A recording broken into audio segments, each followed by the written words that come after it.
Ligados e integrados. Realização Canal Rural. Oferecimento Seara. A qualidade vai te surpreender.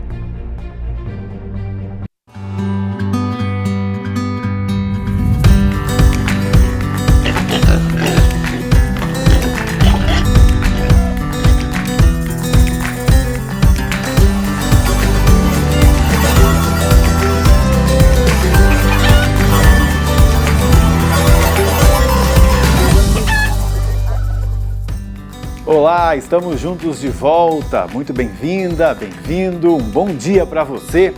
97% dos avicultores brasileiros já fazem parte da integração.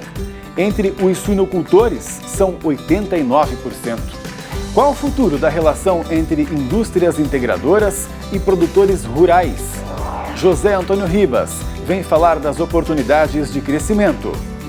Você está vacinando o frango direitinho, sem esquecer uma medicação? Tem dúvidas? A gente chama aqui no nosso quadro, então, chama o veterinário. Eduardo Muniz vem nos dar dicas de prevenção e correção no manejo. Tem muito mais informação, a previsão do tempo e, é claro, aqui você sempre se vê também. Então vamos começar? E é agora! Novos surtos de peste suína africana foram detectados nas Filipinas e são em 6 estados. O país é o 10º maior consumidor e 7º maior importador de carne suína do mundo. Mais de 300 mil suínos foram sacrificados desde o ano passado, o que faz o Ministério da Agricultura acreditar que o déficit até o final do ano seja bem maior que o esperado até então. As importações devem crescer.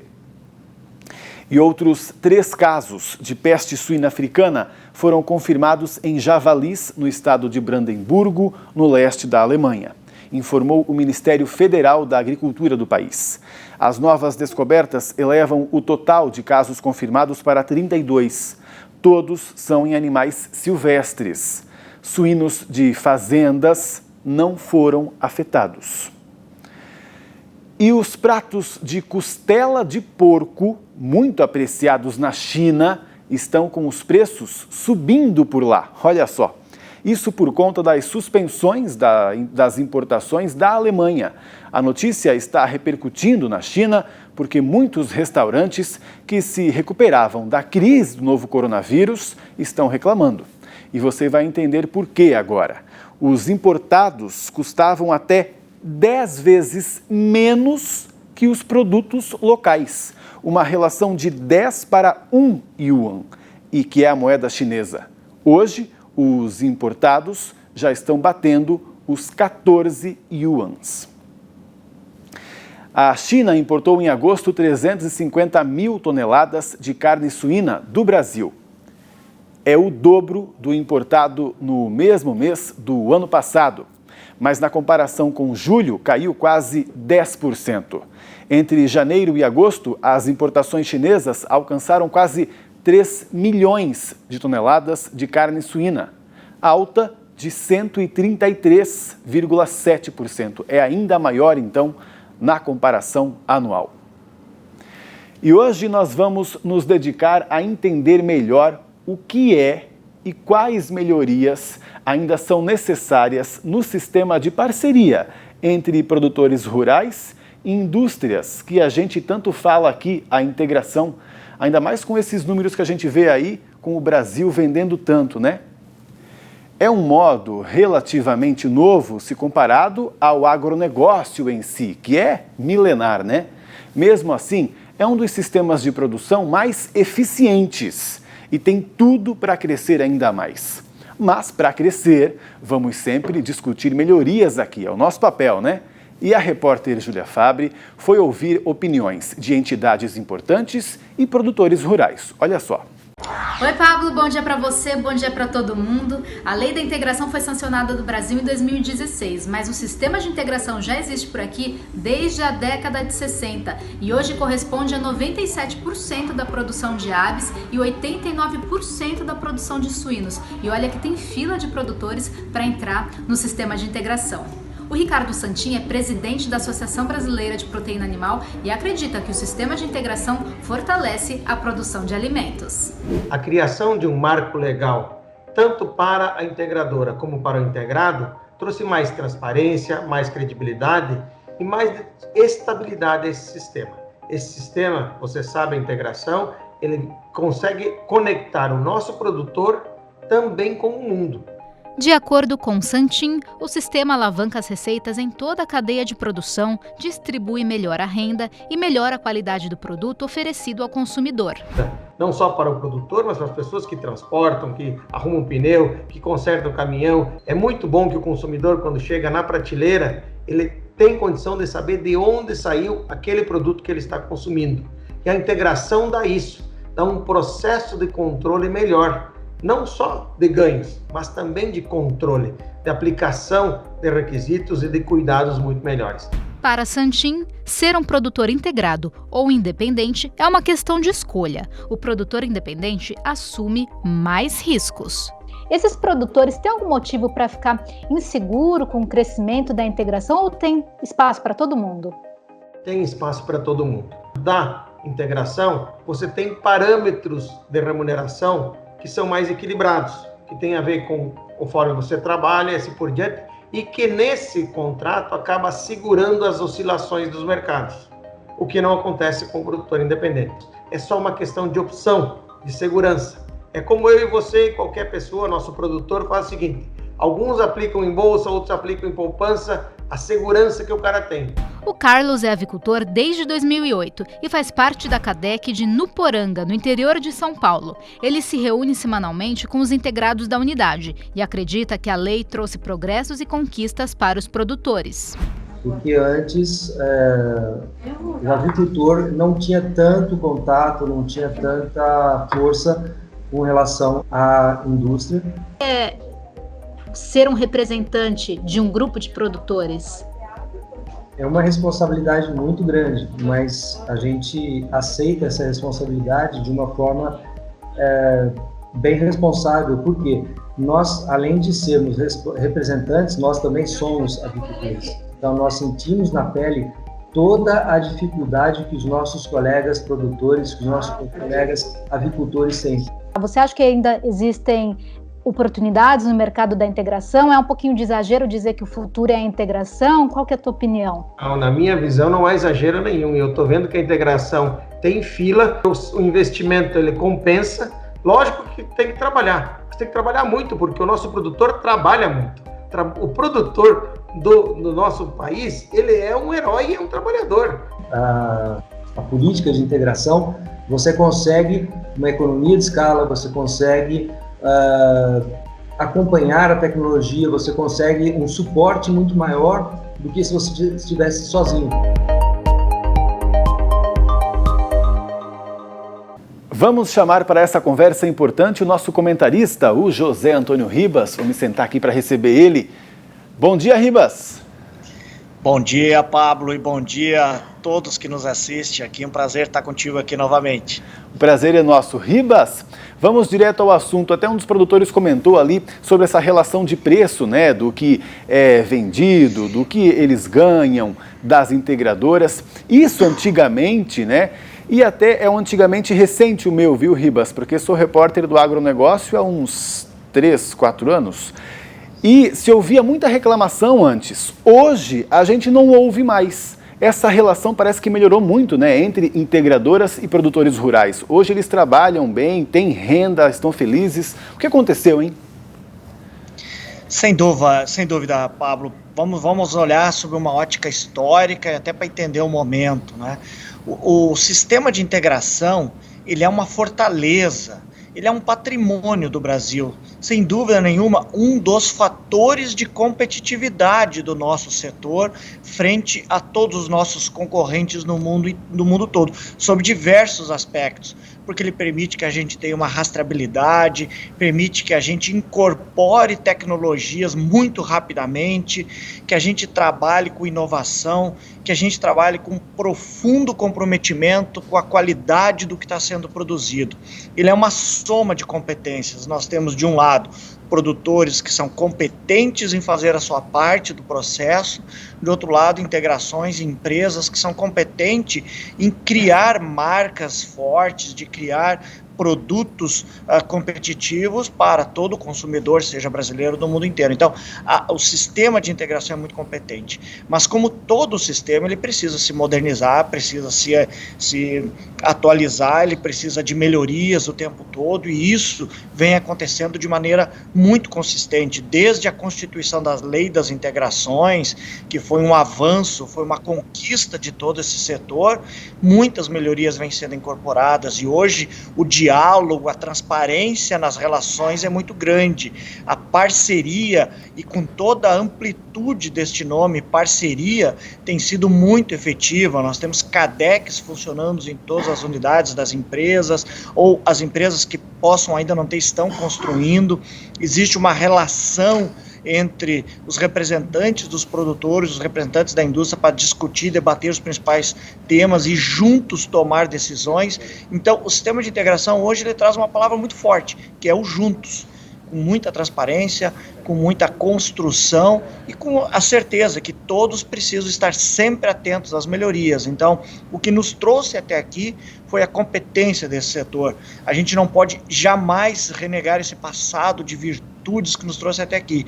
E o nosso grande desafio é fazer com que ele continue sendo muito forte e continue sendo um diferencial para o futuro, Pablo. Eu acho que, pelo que eu percebo, inclusive, né, é um dos sistemas do agronegócio que realmente se profissionalizou, né, em todos os processos, há método para tudo, né, Ribas, a conta para tudo.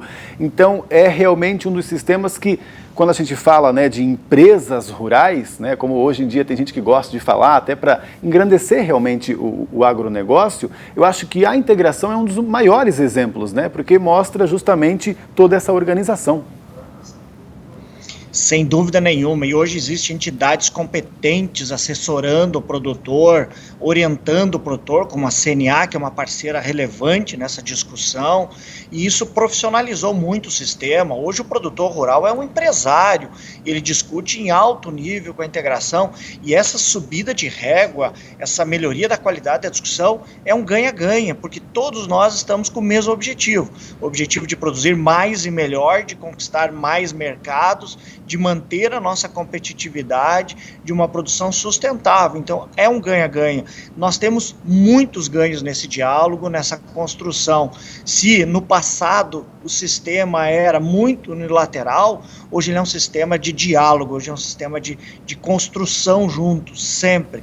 Nós temos dentro da Seara, o que a gente se orgulha muito e que a gente já mostrou muitas vezes aqui contigo, a plataforma Superagro, que é uma plataforma de relacionamento com o nosso produtor, onde a gente reconhece as melhores práticas, onde a gente dá visibilidade para as grandes e os melhores projetos e consegue demonstrar as virtudes do sistema, porque é bom que todo mundo olhe as coisas boas, porque as coisas ruins a gente sabe o que tem para fazer e melhorar, mas a gente tem que dar visibilidade nas coisas boas. Então, a plataforma Superagro, ela ampliou isso tudo, traz um ambiente muito grande de discussão, de diálogo, de parceria, efetivamente, que a gente se orgulha muito. E tenho certeza que nós ainda temos uma jornada muito grande nesse sistema para frente, ele continuará sendo um diferencial, um grande pilar de sustentação do nosso modelo de produção. Agora, Ribas, sabe o que eu fico pensando às vezes, e você como meu mestre aqui pode dizer se eu sou um jovem viajante, como diz meu pai? É porque o sistema funciona tão bem que será que isso pode servir de modelo para outros tipos de produções agropecuárias e também até da agricultura, né? O sistema de integração, será que no futuro a gente pode ter outros tipos aí trabalhando integrados? Não tenho nenhuma dúvida disso, a gente já vê isso acontecendo na área do boi, que não tinha ou não tem esse modelo na sua base de construção, de produção, mas começa a acontecer um modelo semelhante ao nosso sistema de integração. A gente vê na fruticultura, começa a acontecer isso, no vinho já vem acontecendo isso, em várias outras cadeias de produção, e mais do que isso, né, Pablo, a gente vê outros países sempre olhando de lupa para esse nosso modelo, para copiar ele também. O modelo americano é muito semelhante ao nosso, a Europa trabalha trabalha em alguns países com um modelo semelhante ao nosso, mas o Brasil é protagonista nisso, onde realmente se construiu de maneira muito forte no Brasil. Por isso que eu digo, ele é um orgulho nacional, é um patrimônio nosso e é uma diferenciação que todos nós, tanto produtores quanto agroindústria, tem uma grande responsabilidade de cuidar bem desse modelo. Ele não é a responsabilidade de A ou de B, é de todos, porque juntos a gente vai fazer com que ele seja cada vez mais forte e melhor. Brigadão, Ribas, então, pelas suas palavras, pela sua participação aqui com a gente. Um bom trabalho aí para você. Para todos nós, eu que agradeço a oportunidade. Um grande abraço. Até mais. E agora a gente faz um intervalo, depois vamos chamar o veterinário aqui no estúdio para tirar nossas dúvidas sobre as vacinas dos frangos. Até já!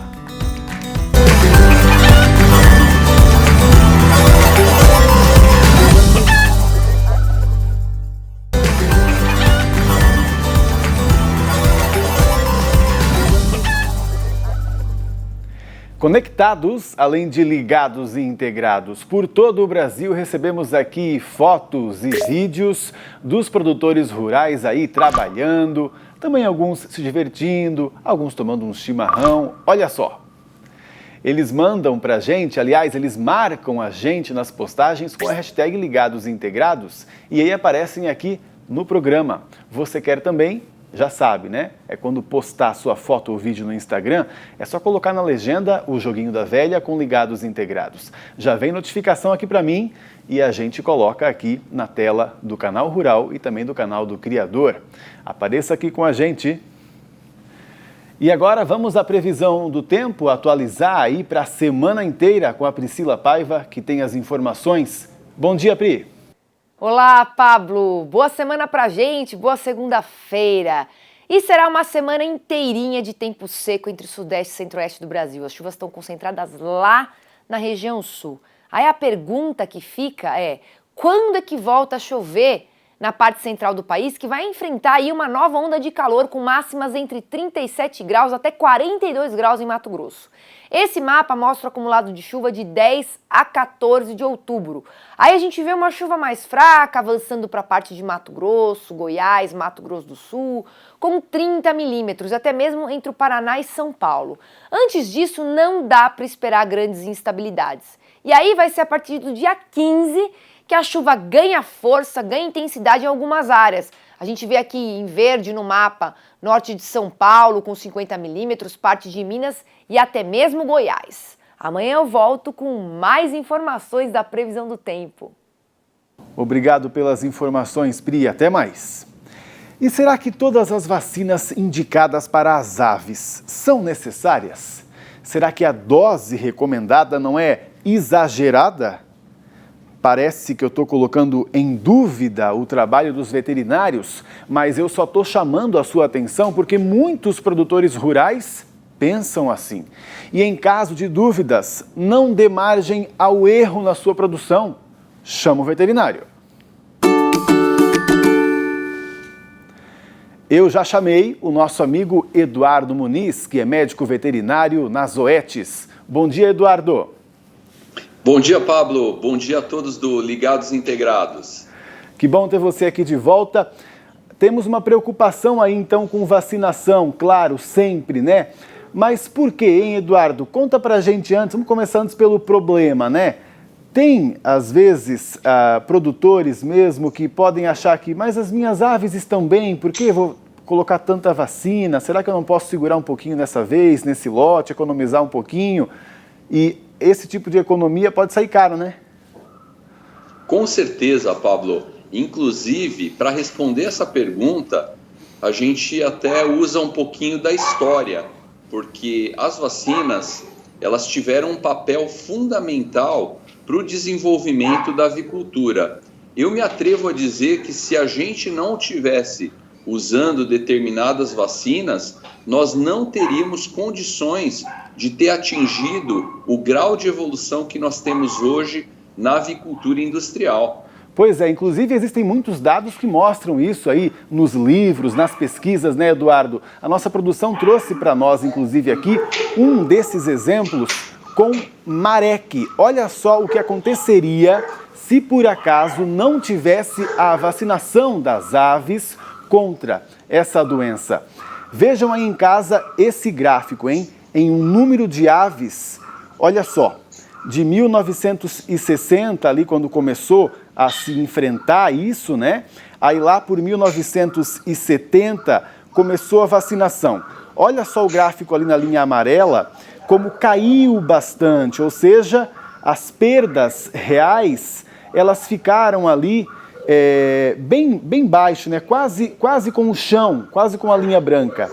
Já essa outra linha aqui de cima, gente, essa montanha russa que vai para cima aqui, ó, é mais ou menos o que aconteceria se por acaso a vacina não existisse. 2 bilhões de aves, então, foram salvas nesse tempo, né, Eduardo?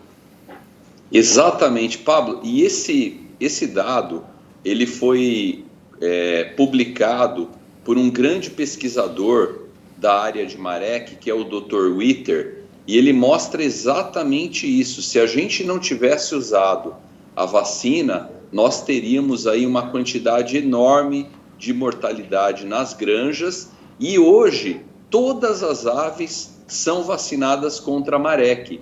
É por isso que nós não temos essa doença. Todos os pintinhos, quando eles são produzidos e antes de serem enviados para as granjas, eles recebem essa vacina, e isso foi o principal ponto de controle para essa enfermidade. Tem muitas coisas interessantes quando a gente fala de Marek. A Marek, só para ter ideia, é uma doença tumoral e foi o primeiro caso de vacina desenvolvido contra uma doença oncogênica utilizando um herpes vírus de perus e extremamente eficaz e que permite que a avicultura hoje esteja segura e esteja da forma que está. Pois é, quem sabe a gente não seria tão profissional como é hoje, atendendo aí o mundo com o produto, se não fossem as vacinas. Quem sabe não, realmente, né, Eduardo? A gente vê por esses gráficos aí, né? Quais vacinas que a gente tem no dia a dia aí? Cita algumas pra gente que são importantes. A vacina de Marek é uma vacina tão importante que ela chega a ser obrigatória por lei. Então, todos os pintinhos precisam receber uma dose contra essa doença. E existem outras vacinas também que são realizadas contra a doença de Gumboro, contra a doença de bronquite, e atualmente estão sendo desenvolvidas vacinas contra doenças bacterianas, Pablo, como, por exemplo, a salmonela, que é uma doença bastante grave, a doença, a Escherichia coli, que é a E. coli. Então, existem várias vacinas que hoje estão disponíveis para controlar essas doenças. Pois é. E aí, Eduardo, conta pra gente também por que a dose ela tem que ser certa como o veterinário indica. A vacinação, ela funciona como uma estimulação controlada, né? Então, essa dose, ela tem que ser sempre a dose correta, porque nós estamos preparando a ave para quando ela encontrar a doença, porque muitas vezes a ave encontra a doença no campo pela contaminação, e essa dose é que determina a geração dessa imunidade. Então, se nós usamos uma dose insuficiente, a geração da imunidade ela não será eficaz suficiente para o controle da doença. Tá certo, então. E isso também é ruim porque eu acabo que trazendo problemas de imunidade, como você falou, e até de resistência, né? Quando eu dou a dose errada, né? Mais baixa, exatamente, mais alta. Exatamente. E na verdade, a vacina, ela é uma parte do controle das doenças ou das enfermidades das aves. É importante o produtor, além de usar os produtos de uma forma bastante adequada, ele também ter consciência, e o papel do produtor é muito importante na questão da prevenção com os procedimentos de biosseguridade. Então, a vacina, sim, é eficaz, mas também precisa ter da parte do produtor, um cuidado muito grande com o isolamento das granjas. Inclusive o Eduardo trouxe para a gente uma figura aqui de uma granja, modelo praticamente, olha só, toda bonitinha. E eu até estranhei e perguntei para ele antes, Eduardo, por quê a imagem dessa granja aí, né? É por isso então, Eduardo, porque a gente tem que estar de olho em tudo, não adianta só remediar, tem que também ficar de olho aí nos riscos que podem vir de fora, né? Perfeito, Pablo. É muito importante e a gente usa muito essa figura para explicar que as vacinas, elas são extremamente importantes, elas são feitas lá no incubatório, no sentido de prevenir as doenças, mas o produtor tem um papel fundamental e ele precisa ajudar as vacinas através da prevenção e da organização das granjas, da limpeza, do isolamento, que é exatamente o que a gente tenta mostrar com essa figura. Então, se nós trabalharmos com as vacinas e com a biosseguridade na granja, com certeza nós vamos obter o sucesso no controle da doença e na produção do produto final com muita qualidade. Ótimo, muito obrigado pelas dicas aí. O produtor entendeu direitinho agora para trabalhar bem e ter sucesso então na produção com o Eduardo Muniz da Zoetis. Eduardo, obrigado e até a próxima. Boa semana aí para você. Muito obrigado, até a próxima. Um abraço. Valeu, tchau, tchau. E o programa de hoje fica por aqui, mas você sabe, a gente sempre se encontra no Canal Rural, 11h30 da manhã, e Canal do Criador, 7h30 da manhã. Quer informação sobre o agronegócio? Esse é o canal.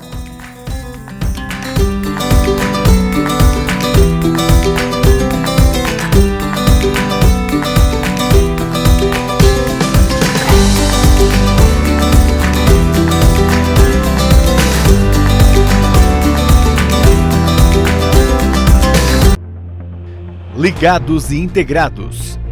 Realização Canal Rural. Oferecimento Seara. A qualidade vai te surpreender.